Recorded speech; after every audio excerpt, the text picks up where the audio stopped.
Good morning সবাইকে। আশা করছি তোমরা সবাই ভালো আছো। আমি শ্রাবণী, আর একটা ঝলমলে দিনের সাথে শুরু করছি আমার নতুন যাত্রা।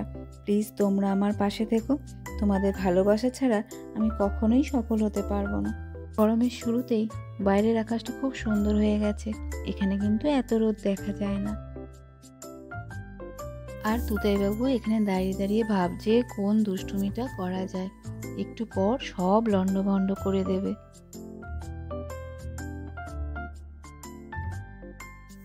আজ উইকেন্ড, তার উপর উপরি পাওনা হিসেবে এত সুন্দর একটা সকাল। তাই ভাবলাম দূরে কোথাও একটু বেড়াতে যাব। ছেলেটা একা একা বড্ড বোর হয়ে যাচ্ছে ঘরের ভিতর। যদি একটু বেরোই, ওরও ভালো লাগবে আর আমাদেরও ভালো লাগবে। আজ একটু সমুদ্রে যাব, আর জল যদি খুব একটা ঠান্ডা না থাকে তাহলে ছেলেটাকে একটু জলে নামাবো। সব বাচ্চারাই তো জল ঘাটতে খুব ভালোবাসে, আমাদেরটাও তাই। জল দেখলে একদম পাগল হয়ে যায়। চলো তাহলে রেডি হওয়া যাক। বেরোতে বেরোতে সেই দেরি হয়ে গেল। আসলে এত ছোট বাচ্চা নিয়ে না বেরোনোটা খুব চাপ। এত দুষ্টুমি করে, ওকে তৈরি করতে অনেকটা সময় চলে যায়। এখন প্রায় 1:30 বাজে, আর তুতাইবাবু খাওয়া দাওয়া করে ঘুমের দেশে।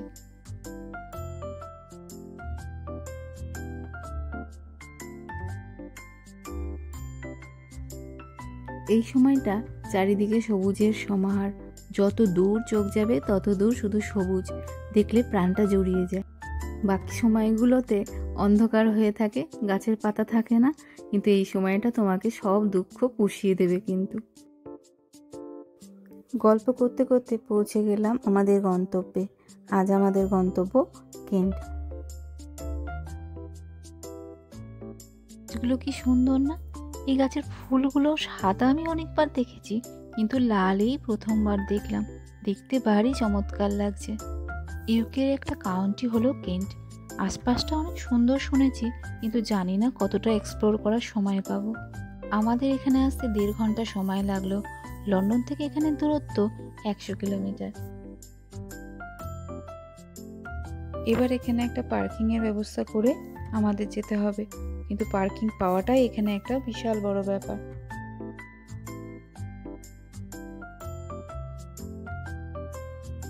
যতটা ভেবেছিলাম জায়গাটা তার থেকে অনেক বেশি সুন্দর। যদিও আমাদের অনেকটা নিচে নামতে হবে, কিন্তু নিচে আর নামতে ইচ্ছা করছে না। চোখ যেন এখানেই আটকে গেছে। নিচে নামলে হয়তো এর থেকেও বেশি সুন্দর হবে, কিন্তু জানো তো, অনেক কিছু দূর থেকে অনেক বেশি সুন্দর লাগে, কাছে গেলে ঠিক ততটাও লাগে না। দেখি এটার কি হয়। ওর বাবা নিশ্চয়ই এক হাতে ট্রলি আর এক হাতে ছেলে নিয়ে নিচে নামতে খুব কষ্ট হচ্ছে, কিন্তু এই জায়গাটা এতটাই সুন্দর যে আমি এখানে আটকে গেলাম, ভিডিও করতে বাধ্য হলাম। যাই, গিয়ে ট্রলিটা নিয়ে গা।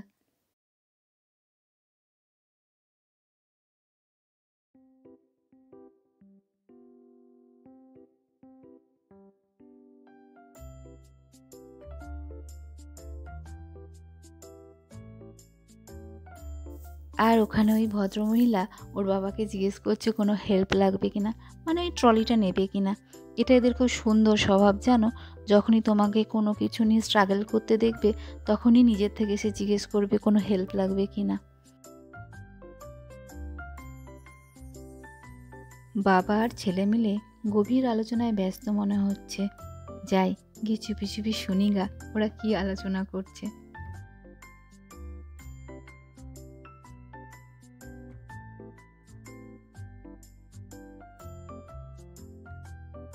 সানগ্লাসটা কিছুতেই পরতে চাইবে না।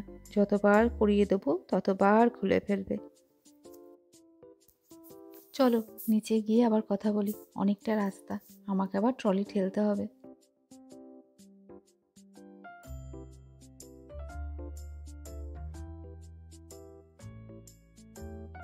কিছুতেই ট্রলিটাতে বসবে না, ট্রলিতেও বসবে না, আবার হাঁটবেও না। ট্রলিটাই বসলে ওর বাবার একটু সুবিধা হয়, কিন্তু কিছুতেই বসবে না। সব বাচ্চাগুলোই দেখি এরম করে, কিছুতেই ট্রলিটাই বসতে চায় না। মা আর ছেলে মিলে কি সুন্দর খেলা করছে। আসলে বাচ্চার সাথে বাচ্চা হয়ে যাওয়াটা খুব জরুরি।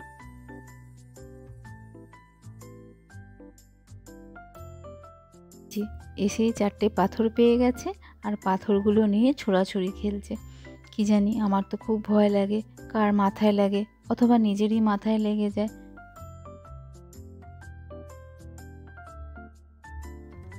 জল আজ খুব ঠান্ডা, ওকে আর আজ জলে নামানো যাবে না। বেচারা প্রথমে জলে নামার জন্য খুব ছটফট করছিল, তারপরে কি হলো কি জানি নিজেই এসে বলল জলে ক্রোকোডাইল আছে। একটু ভয়ই পাচ্ছিল। এখানে সমুদ্রগুলোতে বালি খুব একটা দেখা যায় না, ছোট ছোট পাথরগুলোই বেশি।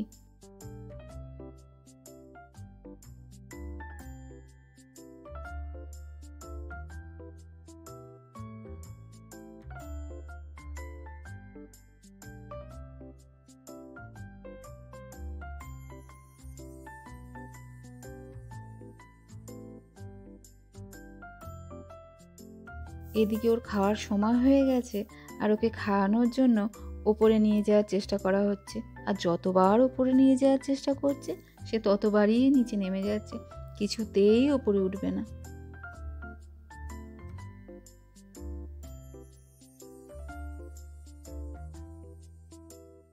প্রভু ডাকাতকে পাকড়াও করা হয়েছে, দেখা যাক এবার সফল হই কিনা।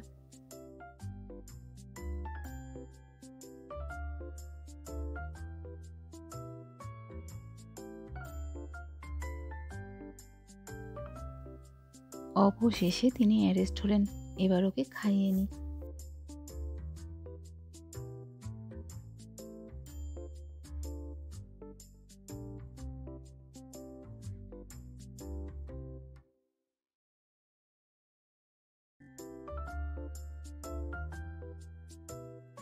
ওখান থেকে আমরা রওনা দিলাম কান্টবেরি ওয়েস্ট গেটের উদ্দেশ্যে। সোশ্যাল মিডিয়াতে দেখেছি জায়গাটা খুব সুন্দর, চলো তোমাদের নিয়ে ঘুরে আসি।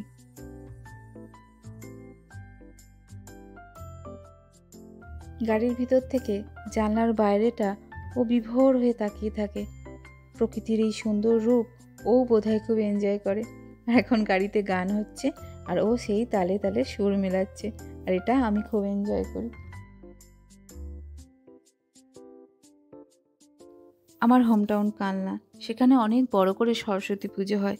আমি যখন স্কুলে পড়ি তখন একবার ঘাসের প্যান্ডেল হয়েছিল, আর এই জায়গাটা আমাকে সেই ছোট্টবেলায় ফিরিয়ে নিয়ে গেল। প্রকৃতির এই সুন্দর রূপ আমাকে মুগ্ধ করছে, আর এই আমার ভালো লাগাটা আমি তোমাদের সাথে ভাগ করে নিচ্ছি। আশা করছি তোমাদেরও খুব ভালো লাগবে।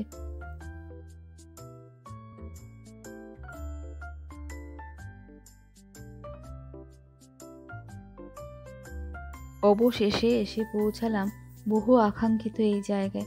এখানে আসার আমার অনেক দিনের ইচ্ছা, কিন্তু সময় বা সুযোগ কোনোটাই হয়ে উঠছিল না। এটা কিন্তু একটা নদী, এই নদীটার নাম রিভার স্টো, আর এই ছোট্ট নদীটার দুই ধারে কান্টবেরি শহরটা গড়ে উঠেছে। কি অপূর্ব তাই না? মনে হচ্ছে কেউ রং তুলি দিয়ে নিজের মনের মতো করে এঁকে নিয়েছে।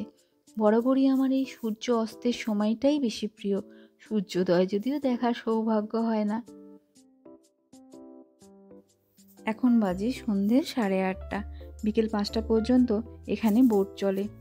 আমাদের অনেকটা দেরি হয়ে গেছে, তোমাদের আগেই বললাম না, তাই এখানে আসতেও অনেকটা দেরি হয়ে গেছে, তাই আমাদের বোটে চাপা আর হলো না।